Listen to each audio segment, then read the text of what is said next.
ഒരിടവേളയ്ക്ക് ശേഷം രാജ്യത്തിന്റെ പ്രതിപക്ഷ നേതാവായ രാഹുൽ ഗാന്ധിയുടെ അസാന്നിധ്യം വീണ്ടും ദേശീയ തലത്തിൽ ചർച്ചയാവുകയാണ്. രാജ്യത്ത് രണ്ട് പ്രധാനപ്പെട്ട ചടങ്ങുകളിലെ രാഹുൽ ഗാന്ധിയുടെ അസാന്നിധ്യമാണ് BJP അടക്കമുള്ള പാർട്ടികൾ ഇപ്പോൾ ദേശീയ തലത്തിൽ ഒരു വിഷയമായി ഉയർത്തിക്കൊണ്ടുവരുന്നത്. ആദ്യത്തെ സംഭവം എന്ന് പറയുന്നത് 144 വർഷത്തിലൊരിക്കൽ നടക്കുന്ന ഉത്തർപ്രദേശിലെ പ്രയാഗ്രാജിൽ അരങ്ങേറിക്കൊണ്ടിരിക്കുന്ന കുംഭമേളയിലെ രാഹുൽ ഗാന്ധിയുടെ അസാന്നിധ്യമാണ്.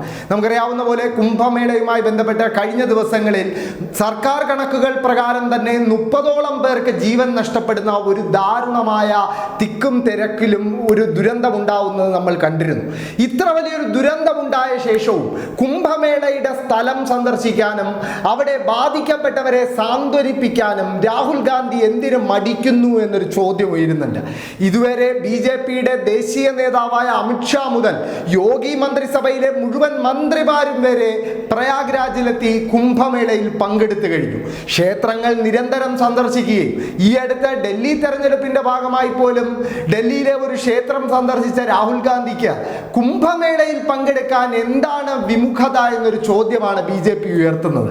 അതോടൊപ്പം രാഹുൽ ഗാന്ധിക്ക് വ്യക്തിപരമായി വിശ്വാസത്തിന്റെ ഭാഗമായി അതിൽ പങ്കെടുക്കാതിരിക്കാം. പക്ഷേ ഇത്ര വലിയൊരു ദുരന്തം, സർക്കാർ കണക്കുകൾ 30 മരണമെന്നാണ് പറയുന്നതെങ്കിലും സോഷ്യൽ മീഡിയ അടക്കം അവകാശപ്പെടുന്നത് ഇതിലും ഏറെ ഉയരെയാണ് മരണസംഖ്യ എന്നാണ്. അത്ര വലിയൊരു ദുരന്തം, അതും സർക്കാർ സംവിധാനങ്ങളിലെ പാളിച്ച വിളിച്ചു വരുത്തിയ ഒരു ദുരന്തം അരങ്ങേറിയിട്ടും രാഹുൽ ഗാന്ധി അവിടം സന്ദർശിക്കാത്തത് ഉത്തർപ്രദേശ് കോൺഗ്രസ് ഘടകത്തിനുള്ളിൽ പോലും ഒരു അതൃപ്തി ഉണ്ടാക്കിയിട്ടുണ്ട്.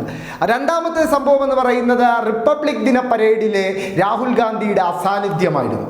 രാഹുൽ ഗാന്ധിയുടെ ഈ അസാന്നിധ്യത്തിന് കാരണമായി കോൺഗ്രസ് നേതൃത്വം ചൂണ്ടിക്കാണിക്കുന്നത് കഴിഞ്ഞ വർഷത്തെ സ്വാതന്ത്ര്യ ദിനാഘോഷ ചടങ്ങുകളിൽ പങ്കെടുക്കാൻ പ്രതിപക്ഷ നേതാവായ രാഹുൽ ഗാന്ധി എത്തിയപ്പോൾ അവിടെ കായിക താരങ്ങൾക്കും പിന്നിൽ 4ാം നിരയിലായിരുന്നു രാഹുൽ ഗാന്ധിക്ക് നരേന്ദ്രമോദി സർക്കാർ സ്ഥാനമൊരുക്കിയത്.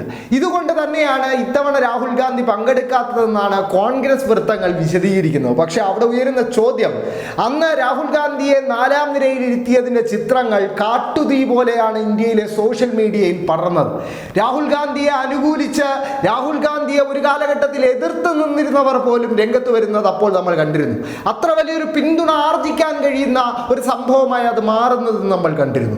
അത്തരം ഒരു സംഭവം ഇത്തവണയും ഉണ്ടായാൽ അത് രാഹുൽ ഗാന്ധിക്ക് ഗുണകരമാകില്ലായിരുന്നോ എന്നൊരു ചോദ്യം പലരും ഇപ്പോൾ സമൂഹ മാധ്യമങ്ങളിൽ ചോദിക്കുന്നുണ്ട്. എന്തായാലും അവിടെയും രാഹുൽ ഗാന്ധിയുടെ അസാന്നിധ്യം തന്നെയാണ് ചർച്ചയായത്. പക്ഷേ രാഹുൽ ഗാന്ധിയുടെ ചില സാന്നിധ്യങ്ങളും അവിടെ നടത്തുന്ന ചില പരാമർശങ്ങളും ഇപ്പോൾ അതുപോലെ വിവാദമാകുന്നുണ്ട്. അത് ഡൽഹി നിയമസഭാ തെരഞ്ഞെടുപ്പിലെ രാഹുൽ ഗാന്ധിയുടെ ചില പ്രസംഗങ്ങളാണ്. അതിൽ മോദിയെയും കെജ്രിവാളിനെയും തമ്മിൽ താരതമ്യം ചെയ്യുന്ന രാഹുൽ ഗാന്ധി ഇരുവരും പൊള്ളയായ വാഗ്ദാനങ്ങൾ നൽകി ജനങ്ങളെ കബളിപ്പിക്കുകയാണെന്നും ജാതി സെൻസസ്, അദാനി പോലെയുള്ള വിഷയങ്ങളിൽ മോദിക്കും കെജ്രിവാളിനും മൗനമാണെന്നും ഒക്കെ വിളിച്ചു പറയുന്ന രാഹുൽ ഗാന്ധി ഇന്ത്യ സഖ്യത്തിനുള്ളിൽ ഒരു വിള്ളൽ വീഴ്ത്തുകയാണ് എന്ന കാര്യത്തിൽ ഒരു സംശയവുമില്ല. കെജ്രിവാൾ ഇതിനോട് വളരെ മിതത്വത്തോടെയാണ് പ്രതികരിച്ചത്. കെജ്രിവാൾ പറഞ്ഞത് രാഹുൽ ഗാന്ധി കോൺഗ്രസിനെ രക്ഷിക്കാൻ പോരാടുമ്പോൾ ഞാൻ രാജ്യത്തെ രക്ഷിക്കാൻ പോരാടുന്നു എന്നായിരുന്നു. എന്തായാലും ഇന്ത്യ സഖ്യത്തിനുള്ളിൽ ഒരു വിള്ളൽ വീഴ്ത്തുന്ന നിലയിൽ രാജ്യത്തെ ഏറ്റവും പ്രധാനപ്പെട്ട രാജ്യത്തിൻ്റെ പ്രതിപക്ഷ നേതാവായ വ്യക്തി പെരുമാറുന്നത് ഏറെ വിമർശനങ്ങൾ ക്ഷണിച്ചു വരുത്തുന്നുണ്ട്. എന്തായാലും രാഹുൽ ഗാന്ധിക്ക് കുംഭമേളയിൽ പങ്കെടുക്കാതിരിക്കാം. രാഹുൽ ഗാന്ധി എന്ന വ്യക്തിക്ക് റിപ്പബ്ലിക് ദിന പരേഡിൽ പങ്കെടുക്കാതിരിക്കാം. പക്ഷേ രാജ്യത്തിൻ്റെ പ്രതിപക്ഷ നേതാവ് ഈ ചടങ്ങുകളിൽ, അതും ഇത്ര പ്രാധാന്യമുള്ള ഈ ചടങ്ങുകളിൽ നിന്നും മാറി നിൽക്കുന്നത് ഒരിക്കലും അംഗീകരിക്കാനാവാത്തൊരു വസ്തുതയാണെന്ന് പറയേണ്ടിയിരിക്കുന്നു. എന്തായാലും ഒരു ഇടവേളയ്ക്ക് ശേഷം രാഹുൽ ഗാന്ധി വീണ്ടും ഒളിച്ചോട്ടം ആരംഭിച്ചിരിക്കുകയാണ്.